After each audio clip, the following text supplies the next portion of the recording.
यस्तो भनेर म्यासेज आएको छ है। कसलाई आयो यस्तो म्यासेज? चस्सै बनायो मुटु कस्स भने यस्तो डर लागिरहेको के होला कि टाइपको क्या। यस्तो खतरा छ कि अब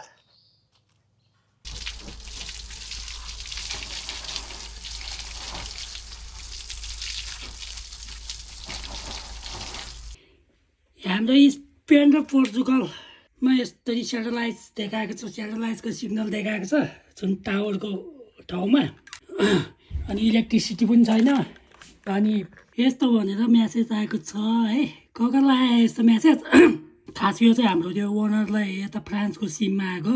त्यो कुन दुईवटा टावरको 2021मा पनि यस्तै भएको थियो अरे भनेर आएको छ है। आई थिङ्क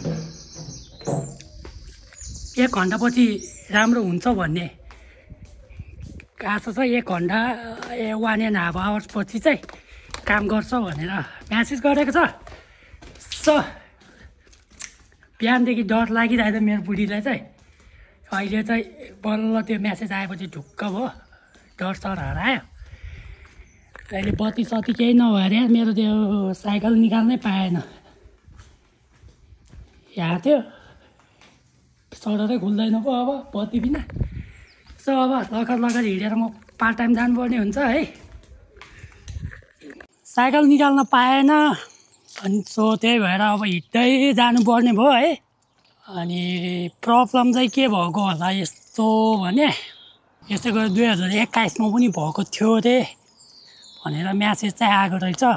केही प्राविधिक समस्याहरू, नेटवर्कहरू प्रब्लम होइन, नेटवर्क सर्भिसहरू सबै प्रब्लम भइरहेको रहेछ। त्यसले गर्दाखेरि मेरो बुढी चाहिँ के बिहानै त्यसरी आत्तिएर बसिएको थियो। बिहान त थियो क्या अरे, अहिले कति 15-20 मिनट जति भयो त्यस्तो भएको। वार हुन लाग्यो क्या, पुटिनले हाने क्या भन्दै डराइरहेको थियो। एकैचोटि पोर्चुगल भरि नै त्यस्तो समस्या देख्दाखेरि डर त मलाई पनि लागेको थियो है। न के थाहा हान्यो कि होइन, पुरै नेटवर्क सर्भिस सेन्टरहरू पुरै बन्द गरिदिएर नदियो कि भन्ने चुसुक मनमा चाहिँ लागिरहेको थियो। तर त्यस्तो होइन रहेछ है।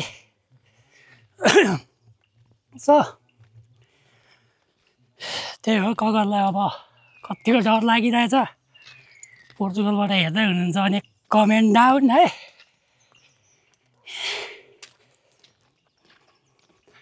मेरो काम गर्न हिँडेर जान अझै 10 मिनट जति टाइम लाग्छ यार।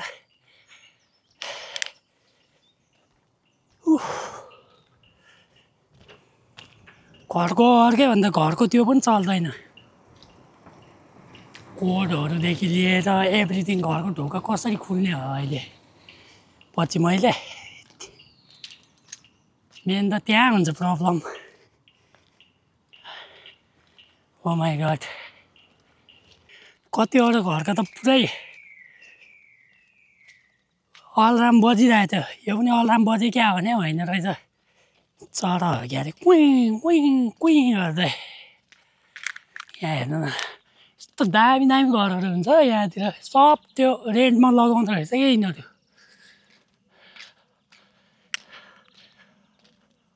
पर नाइट 3,000-4,000 युरो पर्छ यार। आमा त्यो भनेको यहाँ हो यार। 3,000-4,000 युरो भनेको त नेपाली त 4,000ले 6 लाख जति त भयो त यार।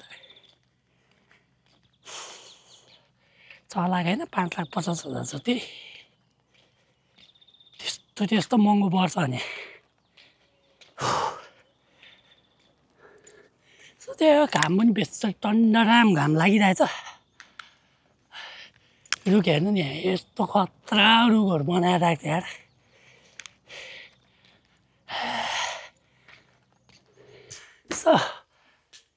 फाइनली मजाले पार्ट टाइम गर्ने घरमा आइपुग्छ क्या है।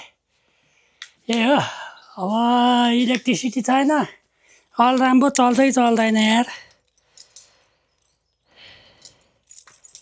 आई थिङ्क चल्छ होला कि अलार्म। चलेन भने त चल्दो रहेछ धन्न, ब्याकअप पावर हुँदो रहेछ। टक्क भित्र छिर्छु ट्याङडुङ ट्याङडुङ बाहिर गार्डनहरूको यहाँतिर अलिअलि काम गर्नुपर्ने हुन्छ मैले यहाँ हाम्रो ट्याङडुङ ट्याङडुङ यहाँतिर हल्का पानीहरू हालिदिने यहाँतिर पानीहरू हालिदिने होइन अनि त्यहाँबाट सकेपछि आज धेरै काम छ गाइस धेरै काम छ मेरो आज त्यहाँबाट सपिङ जानुपर्ने हुन्छ सब एभ्रिथिङ फिनिस भएर बसिरहेछ भएर त्यो बेलासम्म त आई होप इलेक्ट्रिसिटी सब प्रब्लमहरू सल्भ हुन्छ होला है जहाँसम्म लाग्छ चस्सै बनायो मुटु कसम भने यस्तो डर लागिरहेछ के होला कि टाइपको क्या अब वर्ल्डभरि नै यस्तै यस्तै भइरहेछ है अहिले त्यसले गर्दाखेरि डर चाहिँ लाग्दो रहेछ एकछिन बत्ती सबै ठाउँमा जाँदाखेरि ख्यार केही छैन है म अब ट्याङडुङ ट्याङडुङ काम सघाउँछु अनि त्यहाँबाट काम सकेपछि भेटौँला त तपाईँहरूलाई ल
फाइनली मेरो काम सक्यो तपाईँको झन्डै कति आज 4 घन्टा गरेपछि बल्ल बल्ल बल्ल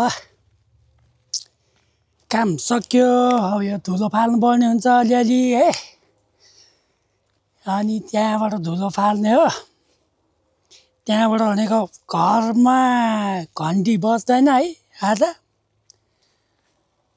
घन्टी पनि बज्दैन बिहान साइकल पनि निकालेन साइकल ग्यारेजभित्र थियो अनि ग्यारेज तपाईँको लाइन बिना खुल्दैन नि त इलेक्ट्रिक लाइन बिना अनि सो त्यसले गर्दा साइकल पनि भित्र छ अब घरमा भित्र कसरी छिर्ने भन्ने कुरा आयो टक्क 1 घन्टामा अब लक्ष्मीले हेर्न आयो भने ठिकै छ म छिर्न पाइन्छ होला न कुन बेला ढोक खोल्छ त्यतिखेर लास्ट झ्याउँछ यार अझै आएको छैन क्या तपाईँको बिहान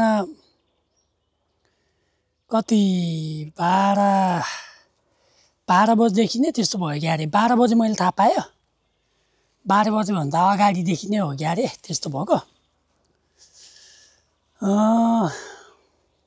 अझै पनि सल्भ भएको छैन म्यासेज त आएको थियो 1-1.5 घन्टामा सल्भ हुन्छ होला भनेर है त्यो पनि हाम्रो यता पोर्चुगलको सिममा त के म्यासेज आउनु उनीहरूको जुन फ्रान्सको तपाईँको फ्रान्सको सिमहरू रहेछ नि त त्यो सिममा चाहिँ म्यासेज आएको रहेछ अनि देखाउँदै थियो हामीलाई अझ पनि सिम पनि सर्भिस देखाएको छैन सिम पनि आई थिङ्क अहिले यतिखेर देखायो कि अघि भर्खरसम्म देखाएको थिएन हेरौँ है त छैन सर्भिसमा देखाएको छैन सिम तल नो सर्भिस दुइटै सिम एउटा नेट सिम हो एउटा प्राइभेट सिम हो दुइटैमा तपाईँको सर्भिस देखाएको छैन गइदिउँ घर गइदिउँ गेटमा कुरेर बस्ने हो जबसम्म ढोक खोल्दैन त्यतिखेरसम्म अब के गर्नु अरू विकल्पै छैन होइन नभए घरमा गएर माथिबाट जम्प हान्नु पर्ला अगाडि घरतिरको मान्छेले देख्यो भने चोर आयो भनेर पकड्छ क्या फेरि मेन प्रब्लम त्यो हुन्छ। यस्तो घर बनाउनु मन छ है यार मलाई नेपालमा। जुन देख्यो त्यस्तै बनाउनु मन लाग्छ यार। जुन देख्यो पनि दामी लाग्छ हो। बवाल छ नि घर त क्या गर्नु। हेर्नु जानु मिल्छ त? आई थिङ्क मिल्छ होला, मिल्दैन होला यार। ल यस्तो खतरा छ कि घर।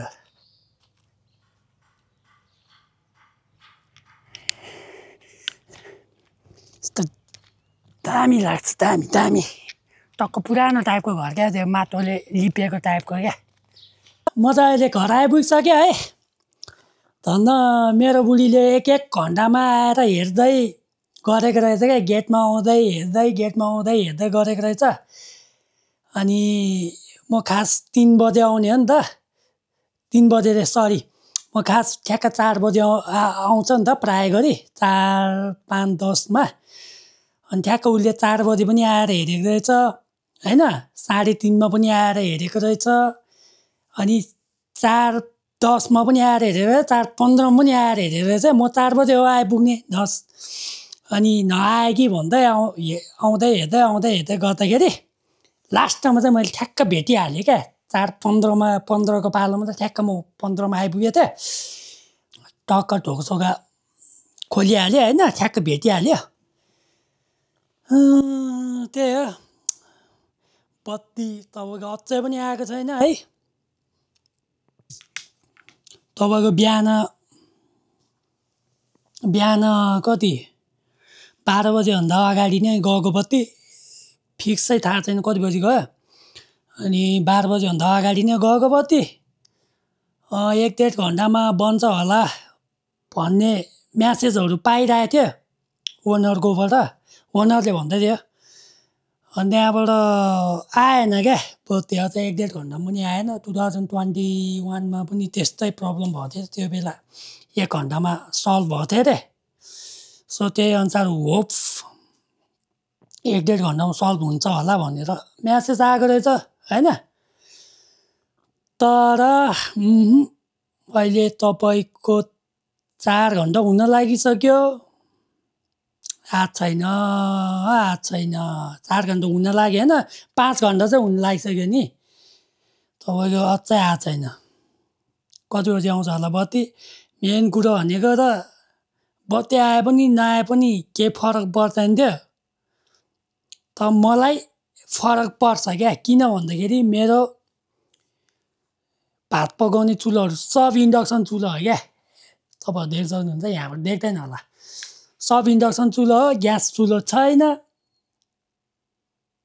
त्यसले गर्दाखेरि भरे के खाने भन्ने कुराको टेन्सन छ क्या। एनिवे केही छैन। बिहान तरकारी थोरै होला, भात थोरै होला। एकजनालाई पुग नपुग। अनि त्यहाँबाट भनेको पौरोटी सौरोटी छ होइन। आज एक दिनलाई टारिदिउँला जसोतसो। भोलि पनि आएन भने चाहिँ तनाव हुन्छ यार। अनि म अर्को कुरा भनेको म यहाँ आएर म सपिङ जान्छु भनेको। हाम्रो बुढीहरू ओनरहरू अघि दिउँसो सपिङ गएको रहेछ। तपाईँको 2 बजी र 3 बजीतिर गएको रहेछ। अनि त्यो बेला लिडरमा पुरै लाइन थियो अरे क्या। सब सामान हुन्छ नि 50% सकिसकेको थियो अरे क्या यहाँ तोडेको लिडरमा। अनि त्यस्तो भनिसकेपछि मलाई जानै मन लागेन। अनि जहाँसम्म लाग्छ यो बत्ती आउँछ भरेसम्म आउँछ भन्ने मलाई त्यही मनमा खेलिरहेको थियो कुरा। सो त्यसले गर्दा म गएन है। तर कसम भरे आएन, भोलि बिहानसम्म पनि आएन भनेर लास्ट तनाव हुन्छ त यार। सब ठाउँमा खानेकुराहरू भ्याइसक्यो हुन्छ। त्यस्तो भयो भने के छैन, दाउरा खोज्न जानुपर्छ। दाउरा यहाँ किन्दा त मरिन हो नि त। पुरै सल्लाहको रुखको एरिया। सुकेको आगो खोज्ने, भात पकाउने हो अनि त्यहाँबाट आगो बालेर। गाह्रो छ हो, गाह्रो छ। पोर्चुगलमा आएर पनि लोड सेडिङको अनुभव लिन पाइयो धेरै पछि। पहिला नेपालमा हुँदाखेरि लिएको थियो लोड सेडिङको अनुभव। योपालि हामीले पोर्चुगलमै लिन पाएको छ है। डर लागिरहेछ।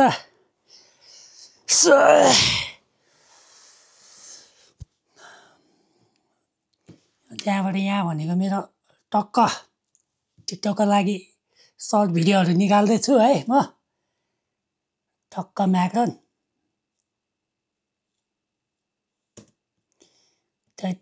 तर कालो स्याडोमा पऱ्यो नि त। सो त्यही हो आजको लागि यो भिडियो पनि छोटो भएको जस्तो छ है। छोटो भए पनि रमाइलो मानेर हेरिदिनु भएकोमा तपाईहरु सबैजनालाई धन्यवाद है। धन्यवाद। ओठमा मुखमा घाउ आएर बोल्नै राम्ररी बोल्नै सकेको छैन क्या। जिब्रोमा घाउ आएर बोल्नै एकदम गाह्रो भइरहेछ। यति भन्दै आजको यो भिडियो पनि यहीँ क्लोज गर्नु पर्छ है। लास्टसम्म भिडियो हेरिदिनु भएकोमा तपाईहरु सबैजनालाई धेरै धेरै धेरै फेरि पनि एकचोटि धेरै धेरै धेरै धेरै धेरै धन्यवाद है। See you next video. Bye bye है त सबैजनालाई।